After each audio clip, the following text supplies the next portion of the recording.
Hello tout le monde, bienvenue sur Viens et suis-moi, écoutez, prête l'oreille, je suis Vaya Prière et je suis très heureuse de pouvoir vous retrouver pour cette deuxième vidéo. J'espère, chers frères et sœurs, que vous avez plongé dans vos écritures et que vous avez pu trouver des enseignements qui vous parlaient, qui vous ont permis de faire les bons choix cette semaine et notamment de choisir le Christ plutôt que le malin.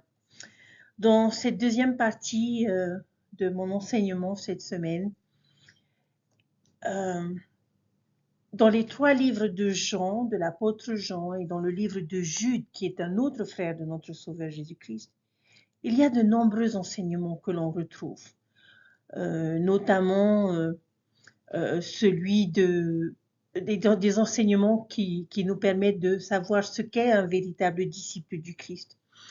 Mais pour cette deuxième partie de notre enseignement, je voudrais me focaliser sur un seul thème, un thème principal que nous voyons beaucoup dans nos écritures de cette semaine.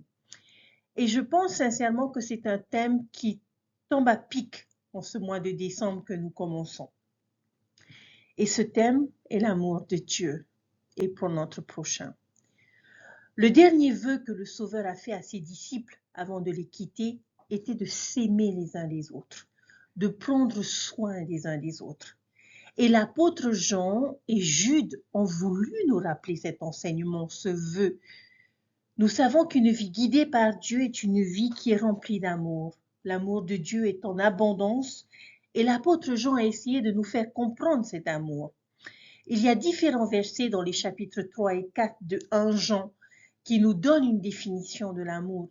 Et je vous invite à lire ces chapitres et à les relever et à les souligner dans vos écritures. Si nous nous efforçons d'aimer notre prochain, alors l'amour de Dieu demeurera en nous.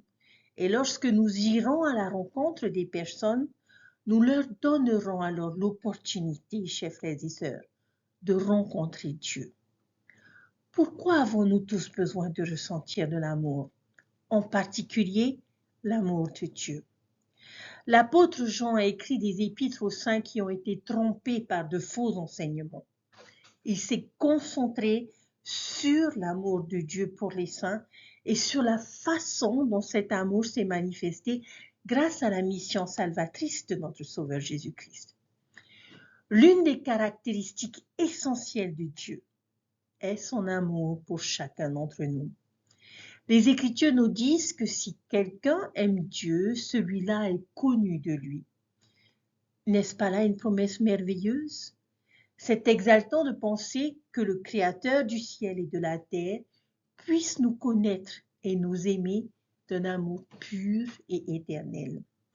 En 1840, le prophète Joseph Smith a envoyé une épître aux 12 où il enseignait « L'amour est une des principales caractéristiques de la divinité.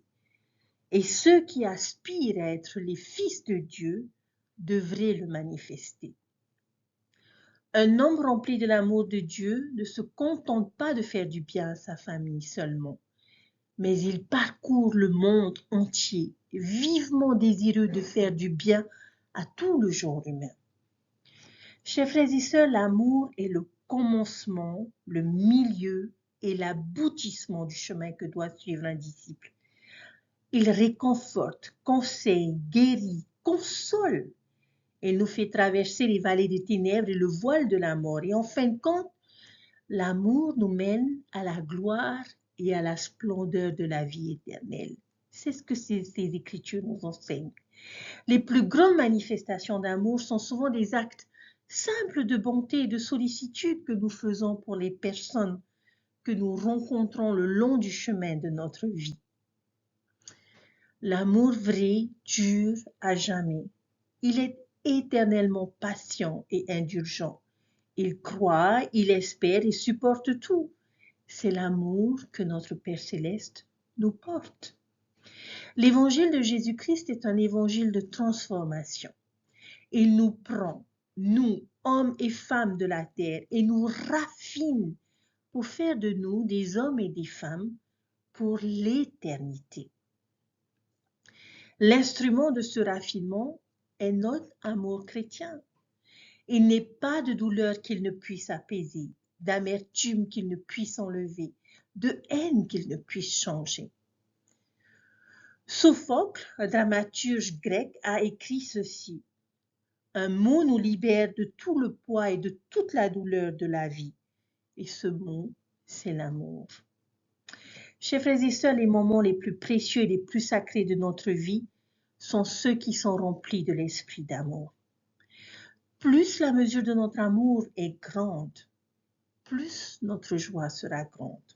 Et en fin de compte, l'acquisition de ce genre d'amour est la véritable mesure du succès que nous avons dans la vie. J'aimerais vous poser une question, chers frères et sœurs. Aimez-vous le Seigneur? Quelle qualité nous définit le mieux, nous, membres de l'Église de Jésus-Christ des saints des derniers jours? Je répondrai à cette question. Nous sommes des personnes qui aiment le Seigneur de tout leur cœur, de toute leur âme et de tout leur esprit. Et nous aimons notre prochain comme nous-mêmes. C'est notre signature en tant que peuple. C'est comme une balise pour le monde signalant de qui nous sommes, les disciples. Au jour final, le Sauveur ne posera pas de questions sur la nature de nos appels et ne nous interrogera pas sur nos biens matériels ou sur notre célébrité.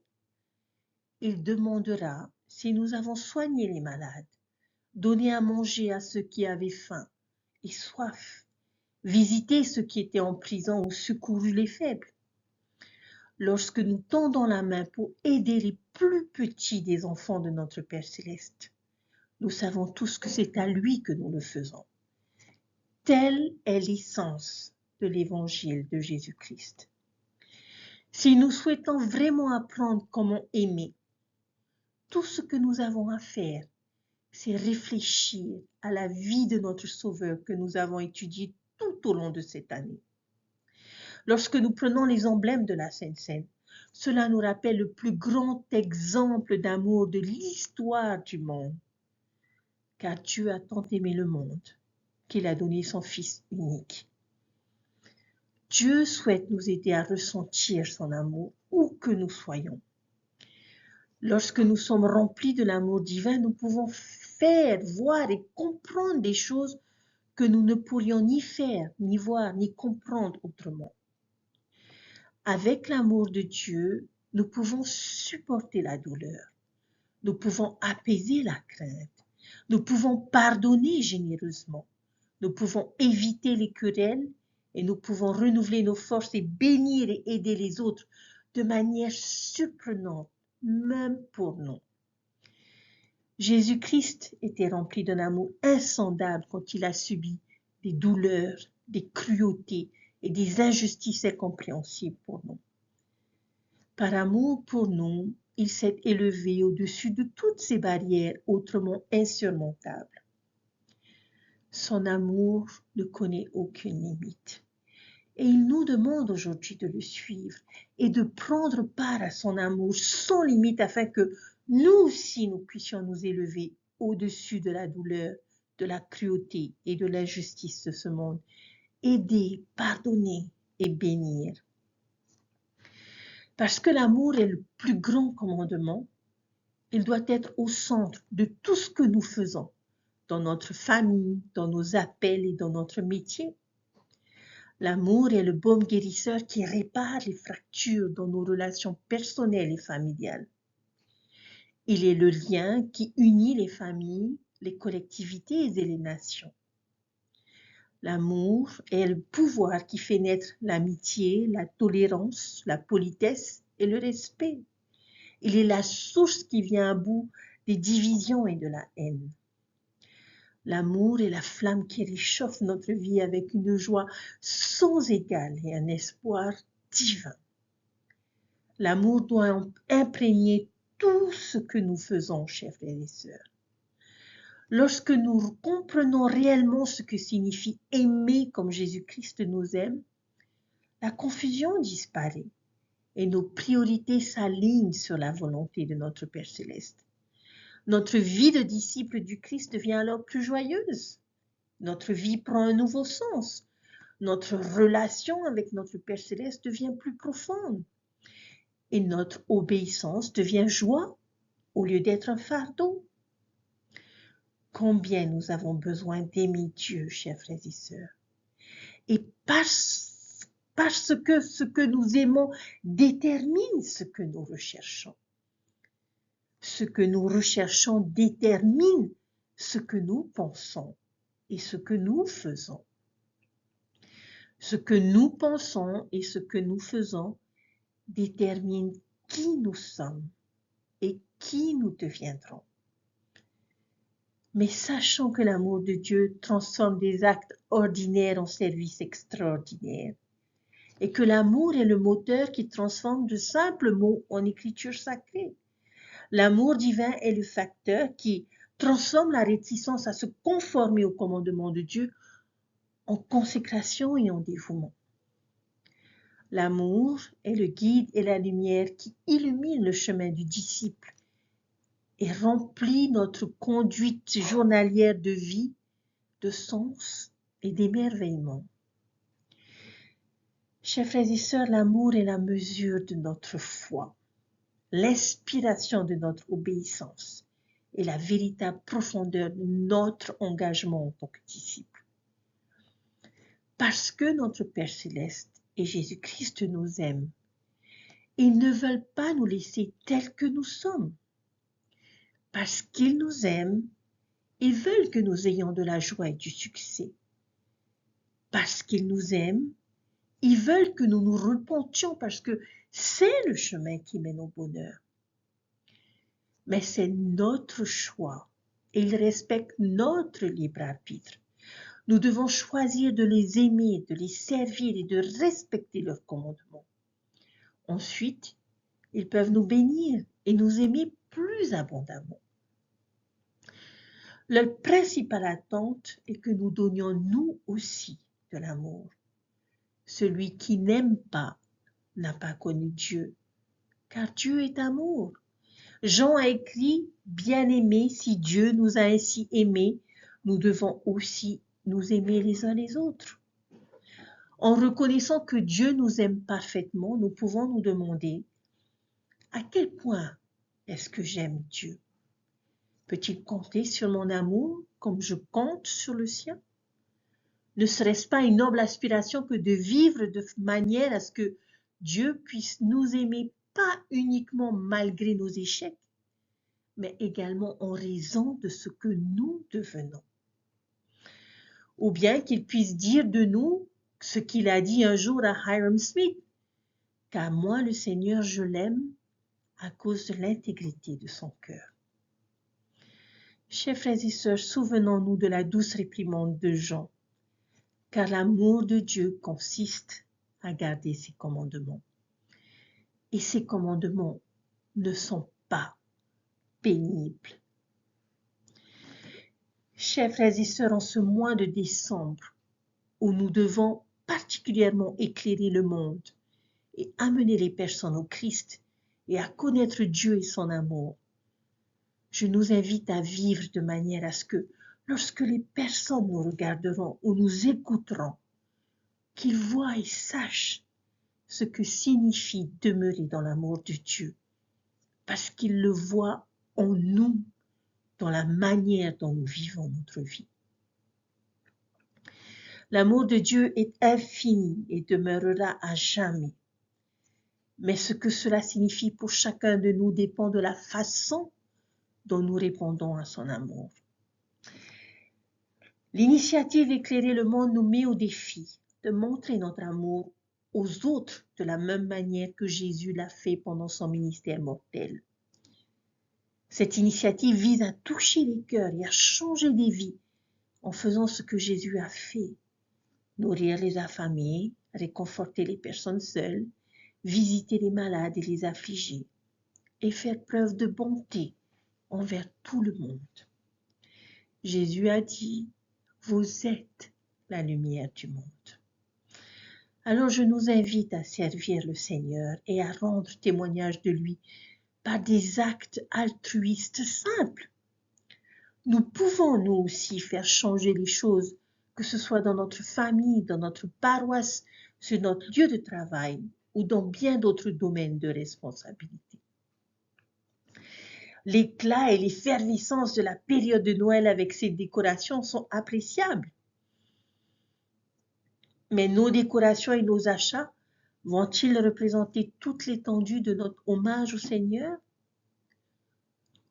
Ou allons-nous utiliser les dons que Dieu nous a donnés pour apaiser des cœurs troublés, faire preuve de bienveillance envers des personnes qui ont besoin d'objectifs plus élevés, rendre gloire à Dieu en étant disposés à faire sa volonté?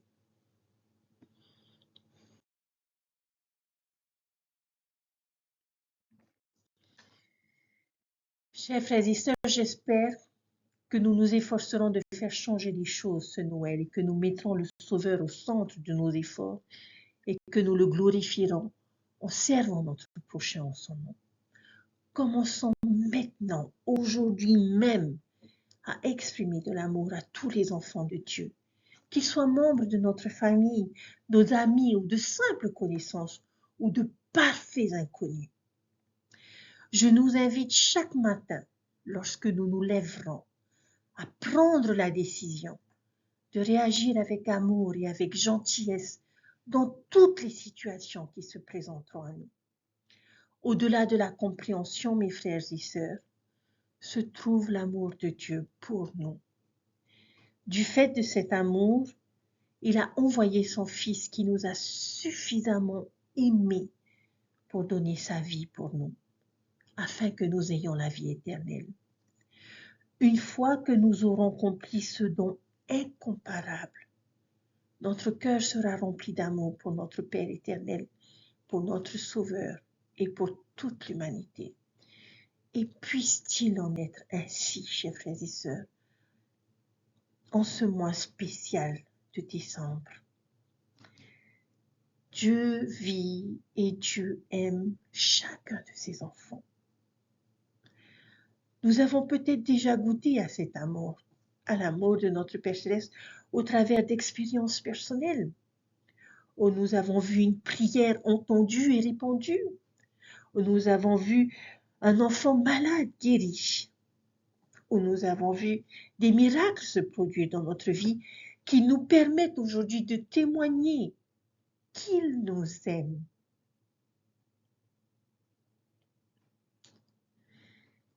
Mes chers frères et sœurs, il y a tellement de personnes autour de nous qui n'ont pas cette connaissance que nous avons de l'amour de Dieu.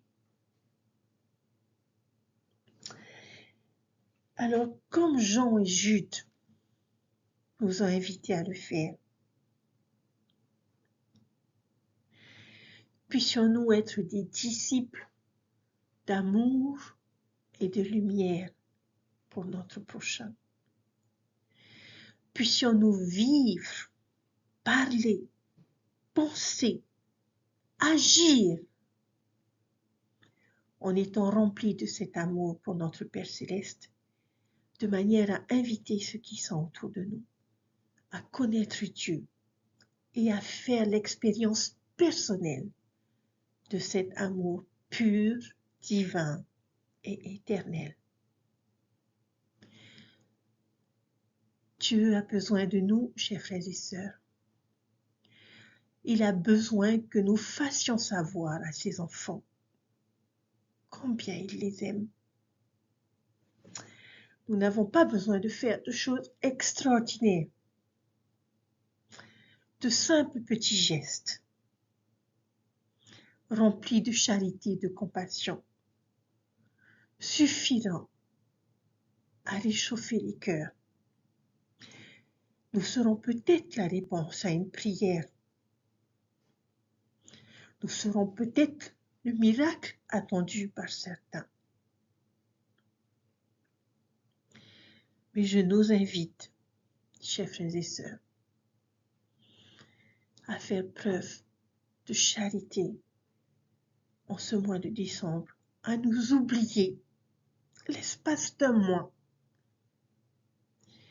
et à faire du bien et à apporter, partager cet amour que nous connaissons et dont nous en avons fait l'expérience tout au long de cette année, avec ceux qui en ont besoin, de manière à les inviter à venir au Christ et à goûter eux-mêmes à cet amour à travers nous. Je sais que Jésus-Christ vit, qu'il nous aime. Je sais que Dieu vit et qu'il nous aime. Je sais que les Écritures sont vraies et je suis reconnaissant de ces occasions que j'ai dans mes lectures et mes études d'apprendre de mon Père Céleste et de mon Sauveur. J'espère avoir été un instrument dans les mains du Seigneur pour vous avoir aidé à apprendre et comprendre ces choses. C'est son évangile et toutes ces choses sont vraies. Au nom de Jésus-Christ. Amen. Je vous souhaite à chacun d'entre vous un merveilleux premier week-end de décembre. Et je prie que vous puissiez prendre la décision, non, la résolution d'éclairer le monde de manière individuelle, personnelle, et d'avoir les yeux qu'il faut pour voir les opportunités qui se présenteront à vous, de manière à changer les cœurs et à changer les vies. Je vous aime. Prenez soin de vous et je vous dis à la semaine prochaine. Bye.